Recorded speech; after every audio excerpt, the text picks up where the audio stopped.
Oh, hi, my name is Sanjay. Today I'm going to talk about a project that I have just created. It's called an SVG Logo Generator. Uh, I think first of all, I'll just show how this thing really works. So what I've done is I've opened the index.js file in the editor, in VS Code editor. Uh, I'm going to just copy and open the directory in which the index.js file is located. I'll just copy its path and I'll paste it there and enter. So now I'm into that folder. Uh, I'll type in the command node index.js and it'll start asking me a few questions. So I can choose between any of these three uh, shapes that I would like to generate. So it can be the circle, a square, or a triangle. I'll go with circle for the time being. It will ask me what text do I want to have inside the shape. Let's go with CIR for circle. What color this text should be. So let's go with white. What should be the background color of the shape? And I'll go with black. What color of the shape boundary? The boundary of the shape should be what color it has. Let's go with red. Okay, now it will also ask me what is the thickness of the border should be, or the boundary should be. Well, let's go with a figure of 3. And what should be the radius of the circle? And let's go with 180. And once I do that, it generates the circle for me. It generates the code for the circle, and it will get added into the output folder, which is under the main folder. Output is a subfolder of main folder.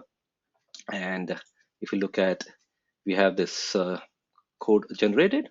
So it shows that it has a radius of 180 that we asked for. The text will be in uh, in the center of the circle, and this will be the text circle. It will have a font size of 60 pixel. It will have a color of white. The stroke color will be red, which is the color of the boundary. And the fill color, which will be the color of the shape, will be black, which is -000. Now let's open the live server. And as we can see in this, it shows me a circle which has red color. Let's put these two things side by side. Sorry, let me.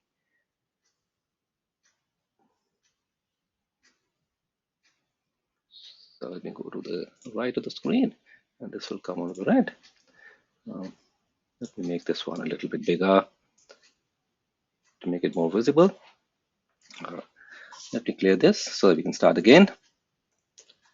Let's clear and let's start with it. So I'll again press the command, run the command in node index.js, and it'll again start asking me a question. Let's go with a square this time. So we want a square. Let's give it the text of SQR. We can enter only up to about 3 characters in this. What should be the color? Let's go with the color of red this time. What background color you want? Let's go with the dark green color. What color of the shape boundary should be? Let's go with yellow so that it is visible that there is a boundary color. What will be the thickness of that? Let's go with just 1. And what is the width of the square? And we'll go with 160. Now, see, it changes the input or the code in the SVG circle. So it is giving me a stroke of yellow, which is the boundary color. It gives me the fill, which is green, the dark green, this SQR text, and the text color of red. So this is how it will generate various shapes. If we want to run it again, and let's print a triangle this time. So we'll say node index.js.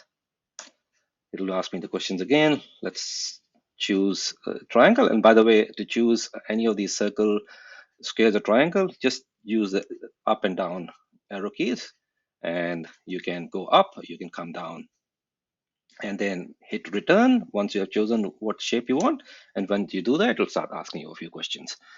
So let's put a value of try in this as text we want.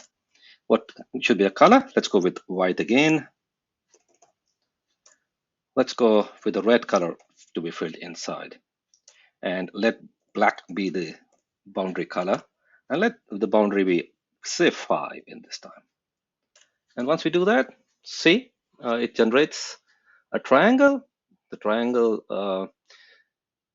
code is generated and gets logged into the SVG file. So this is how it will perform. This is how it works. I have also created the test files to check whether the code that I have, whether it works as we desire it to be. And let's run the test now this time. So the command will be npm run test. So once you do that, you can see it's running all the tests. All the 8 tests have been passed. So it passed the shapes test.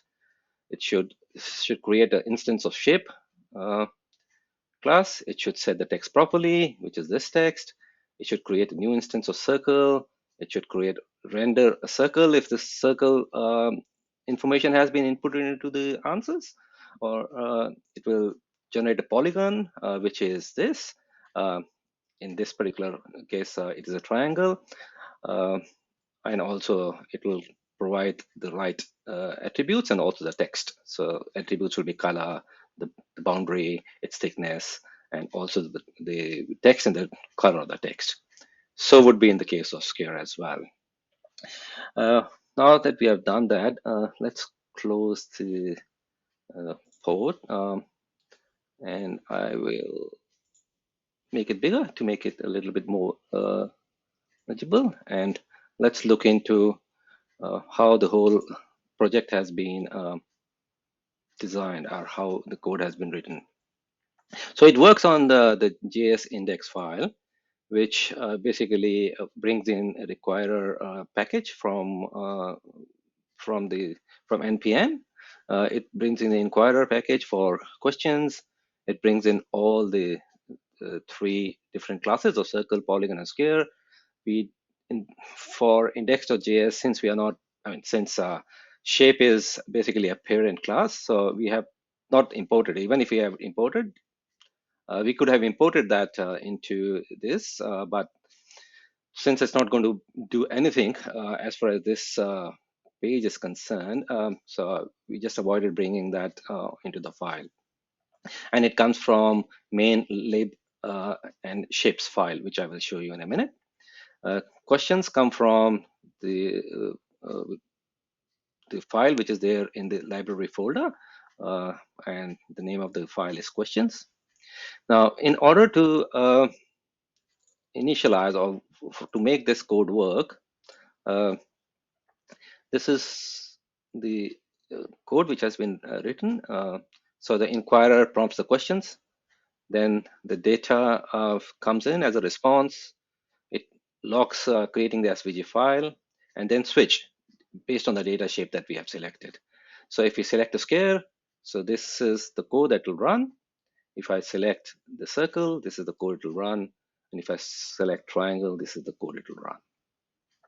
And this is for initializing the app, so that when we input in node index.js, it starts asking you questions. Based on your answers, generate the code for the SVG file. The main file has a library and an output and a test file. folders. Library folder holds the questions and the shapes modules.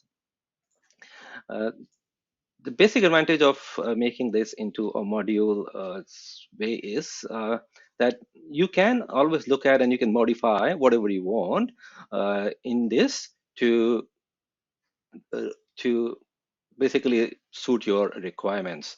Now, once you have done that, don't forget to go back and change the requirements in the SVG file as well, because then you would have to provide the methods to each of these classes, which meets with what your requirement is. You may have to write code for some of the other classes as well if you're bringing in some other shapes or some other things into it. So in a sense, this particular package is modifiable, so it can be modified to suit your requirement. The shapes.js file has classes in it. So there is a class shape, which is the parent class, which has a fill, background color, stroke, which is the boundary, width of the stroke, text, and the text color. And this is the constructor of this particular shape. This also sets the text, which is the text color and the text, and also where it's going to be based inside the shape, which is in the center of the shape. The circle, which is a child class of shapes, it also has an additional parameter radius, and then it has a method called render circle, and it renders circle based on this code. And this code gets written into the SVG file, and it takes all the dynamic input coming in from the answers that you provide when the questions are asked. So when you tell what radius size, it takes the radius size in there, what fill or what background color you require, so it puts in it at this place, what stroke color you require, it puts in at this place, what is the width of the stroke or the boundary, it puts in this, and the text is set into this area, or the text method is called from the super to input the text into it. So is with the polygon, which is again a child class of shapes, which is the parent class. So is the square, which is the child class of shapes, and this is where this is how it generates the code. This is how it renders. So it's got its own render method, like Polygon has, or like the circle has. Set text is a method which is to the parent, so obviously it gets inherited by all the child classes as well. And then we export these modules to wherever they're required. For example, in the index file, we had imported a circle, polygon, and square modules. Whereas if I go into the test, which is in the subfolder of the main called test, there is a file called the test. It calls for all those modules because it also needs to check for the shape. So it will describe shapes, what shape basically does, and then it matches it to be what it should be. So in this particular case, it just matches what the shape information that will come in, and then based on that, what is the information that it needs for the test, and whether it's generating that test method or running the test method properly or not. So is with the circle, which also takes in radius as an extra element in this, and then generates the code. So it just checks the code that is generated based on a certain input that we have provided for testing, whether it generates as per that particular inputs or not. Polygon and the square as well. So it does that. So this is how the test gets carried out. Now let's talk a little bit about what you can do if you want to take this code and then make it your own. Either use it as is for any of your project or any of your requirements, or modify it to suit your requirement. So what you can do is that you can go to my GitHub, go into the project. I will be linking my project in uh, in my README file that I will create. And once you go into the repo there, you can clone that repo at your local place. When you clone the repo, you will not find any package lock.json file in there, nor will you have any node modules available there. So in order to